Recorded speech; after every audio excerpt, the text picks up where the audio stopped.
Good morning, students. Today we are going to discuss the poem A Thing of Beauty. Before we start the poem, let's have a look about the poet John Keats. John Keats was a British romantic poet. Although trained to be a surgeon, Keats decided to devote himself wholly to poetry. He was a British romantic poet. Students, you must have read about other poets who belong to Romanticism, the Romantic era, like William Wordsworth, P.B. Shelley, etc.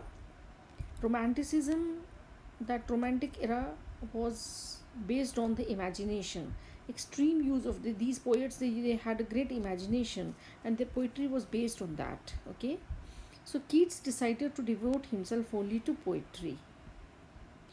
Keats' secret, the power to sway and delight the readers, lies primarily in his gift for perceiving the world and living his moods and aspirations in terms of language.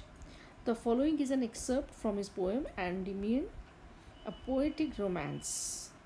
This following poem, A Thing of Beauty, has been taken from his long poem Endymion. This poem is based on a Greek legend in which Endymion, a beautiful young shepherd, and the poet who lived on Mount Latmos had a vision of Cynthia. Cynthia, who was Cynthia, the moon goddess. The enchanted youth resolved to seek her out and so wandered away through the forest and down under the sea. Is it clear? Is it clear? So, let's start the poem. Before we read, what pleasure does a beautiful thing give us? Are beautiful things worth treasuring? These are two questions you should answer. What pleasure does a beautiful thing give us? Beautiful things, the beautiful things of nature, God has made these beautiful things. What pleasure does a beautiful thing give us? Students, you must have realized that beautiful things of nature, they are the permanent source of joy for us. They always give us happiness and pleasure, and these beautiful things are really worth treasuring. You must have realized that you have enjoyed nature. In the morning you must have gone out in the sun, you must have looked at the flowers, beautiful flowers. Sometimes we are in a very sad mood and we look at the flowers and we become happy. So the beautiful things of nature which have been made by God, they give us happiness, they give us pleasure forever. Okay, so a thing of beauty is a joy forever. So see the first two lines. A thing of beauty is a joy forever. Its loveliness increases. It will never pass into nothingness. What does it mean? A thing of beauty is a joy forever. A thing of beauty, a beautiful thing, is always a source of happiness and a joy for us. And its loveliness increases. The loveliness, its beauty, always keeps on increasing. It will never pass into nothingness. It will never diminish. It will never come to an end. So the joy we derive from the beautiful things will always keep on increasing. Is it clear? But will keep a bower quiet for us and a sleep full of sweet dreams and health and quiet breathing. But will keep a bower. Bower means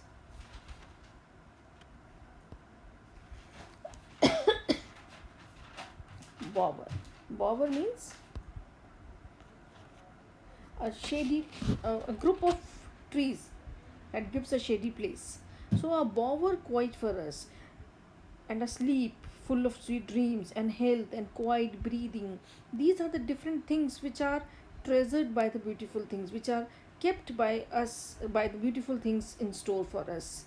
Beautiful things keep all these things ready for us. A beautiful group of trees, a shady place, a sleep that is full of sweet dreams, good health, and quiet breathing. Quiet breathing is the symbol of, it means that you are peaceful, you are you have peace at mind. So a very peaceful mind. So all these things are treasured in store for us for by the beautiful things. Okay, therefore on every morrow are we weaving a flowery band to bind us to the earth.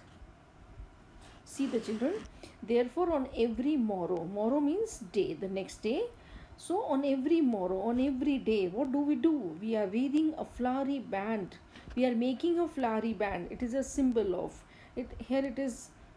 It doesn't mean that we are physically making a flowery band. No, we are making. We are trying to connect ourselves to the earth. In some, in some one or the other way, we try to connect us to the earth, to the nature every day. You must have realized, students, that daily we, in one way or the other, what do? We come in contact with the nature and we are impressed by it. We are happy. We are full of joy by looking at the beautiful flowers, walking barefoot on the grass, going in the sun, isn't it? Enjoying rain sometimes. So these are all beautiful things, and these things we try to connect ourselves with these beautiful things on every day. Is that clear?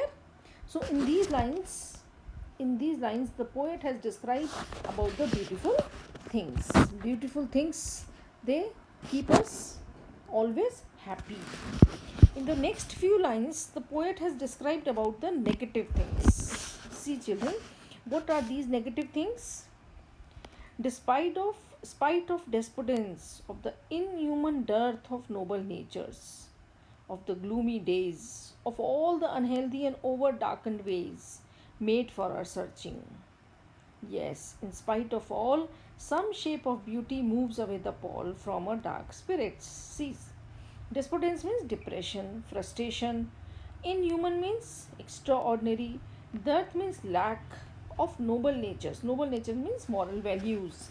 So there is depression, frustration in our life. There is extraordinary lack of noble natures. There is extraordinary lack of moral values in our life that makes us sad. That makes us feel very unhappy. Of the gloomy days, gloomy means sad days, and of all the unhealthy and over darkened ways. Over darkened means again sad days, sad ways made for our searching, which are there in our way. So all these things are negative things which we feel in our life, that make these things make us sad on some days. But in spite of all these negative things in our life, you know what happens?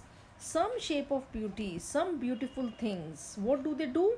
They move away the pall from a dark spirits. Dark spirits here means, dark here means sadness. Dark here means sad. From a dark spirits means from a sad spirits, from a sadness. You know what is that removes that sadness from a dark spirit from our minds and makes us happy? That is a beautiful thing. So the gist is that the beautiful things are always a source of happiness. They make us joyful, they give us pleasure forever, and the pleasure we receive from these natural beautiful things, that is everlasting. And in spite of all these negative things in our life, in spite of all these gloomy things in our life, in spite of all these frustrations, despondence, depression, we become happy because of natural beautiful things. I think these lines are clear to you, students. Next, move to the next stanza. Such the sun, the moon,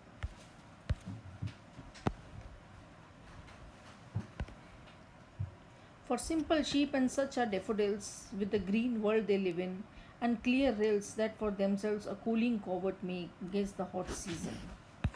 So, such the sun, the moon. Next, there is a list of the beautiful things. What are these beautiful things which are given by nature to us? Such as the sun, the moon,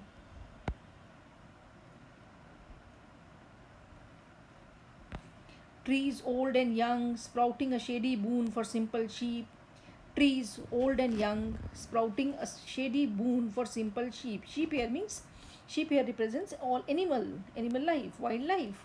So, sun, moon, trees, old and young means small and big trees which make a shady place for animals.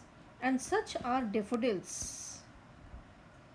Such are Daffodils. Daffodils are the flowers, Such are the daffodils with the green world. Green world here represents the beautiful lush green forests they live in.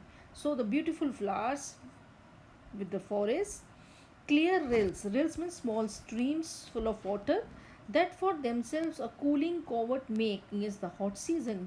Children, around these clear rills, because of some plants, trees, there is always a cooling effect. So that there is these clear rills make themselves cool against the hot season. The mid forest break rich with a sprinkling of fair musk rose blooms. Another beautiful thing is the mid forest break. The mid forest, which is full of the fragrance of what? Musk rose blooms, wild roses. That is also the forest which is full of the sprinkling of fair musk rose blooms, means which is full of the fragrance of musk roses. So this forest is also which is full of the sweet smell of roses. That is also a beautiful thing. So we have seen so many beautiful things as the sun, the moon, the trees, old and young, daffodils, the forest in which they live, the clear rills, small streams, and the forests which are full of the fragrance of beautiful roses. And such too is the grandeur of the dooms we have imagined for the mighty dead. Dear students, you have just see very carefully because it's a difficult line. Such too is the grandeur of the dooms. Doom is the last day of this universe, the last day of this earth. And such too is the grandeur of the dooms we have imagined for the mighty dead. Mighty dead means the powerful, the famous people, the famous our ancestors who have contributed to for the welfare of the society. Okay, so dooms, in Christianity it is believed that on the doom day, on the last day, these mighty dead will be awarded, they will be given due respect. So these people, grandeur means magnificent, grandness. So these mighty dead are also a beautiful thing for us because they have contributed for the welfare of our society. So when we remember about these ancestors, that is also a beautiful thing. All lovely tales that we have heard or read, all the lovely tales we have read or heard about the beautiful things, all these tales, they are compared to an endless fountain of immortal drink. Immortal means that makes us immortal, that makes us never die. Immortal drink is the nectar, and these beautiful things are like, but it's not given that they are like, they are. So the use of which figure of speech is there? Metaphor. Metaphor is there. Okay, so endless fountain of immortal drink, these beautiful things are the endless fountain of immortal drink. They are like the endless fountain of immortal drink which is pouring onto us from the heavens brink.